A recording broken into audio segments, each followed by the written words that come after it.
అందరికీ శుభోదయం. మరి ఇవాళ శ్రీ శంకరాచార్య విరచిత సౌందర్య లహరిలోని 66వ శ్లోకం విపంత్యా గాయంతి నేర్చుకుందాం. ఓం శ్రీమాత్రే నమః.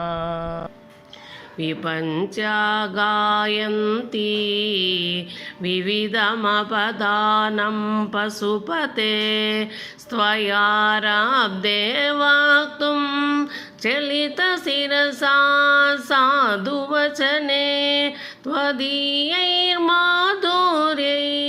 రపలపితతంత్రీ కలరవా నిజావీనాం వాణి నిచులయతి చోలేన నిభృతం. విపంచా గాయంతి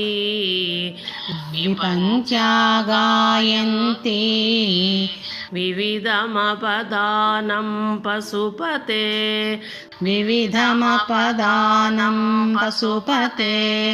స్త్వయారాబ్దే వాక్తుం చలితశిరసా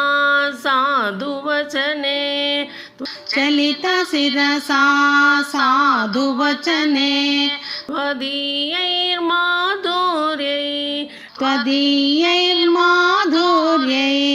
రపలపితతంత్రీ కలరవా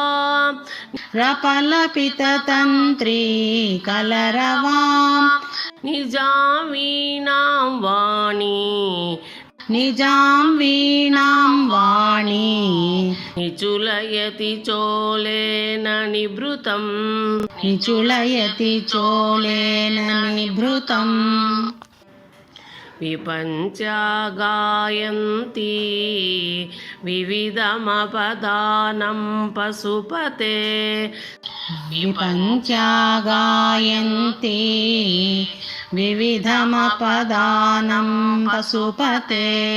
స్త్వయారాబ్దే వాక్తుం చలితశిరసా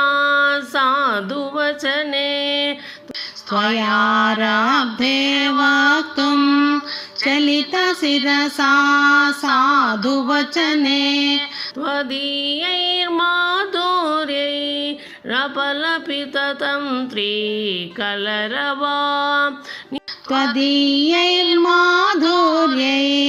రపలపితతంత్రీ కలరవా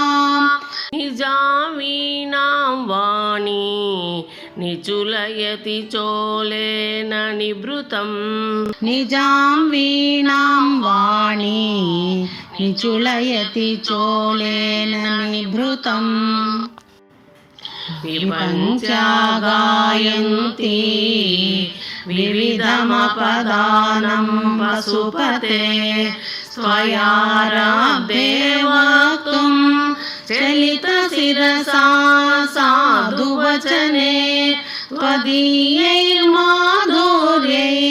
రపలపితతంత్రీ కలరవా నిజాం వీణాం వాణి నిచులయతి చోలేన నిభృతం.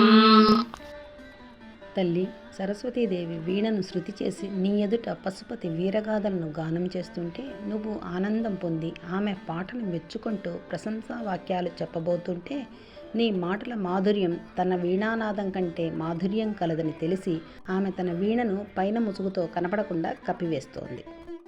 ఈ వీడియో మీకు నచ్చితే లైక్ చేయండి, షేర్ చేయండి, సబ్స్క్రైబ్ చేయండి. నమస్తే.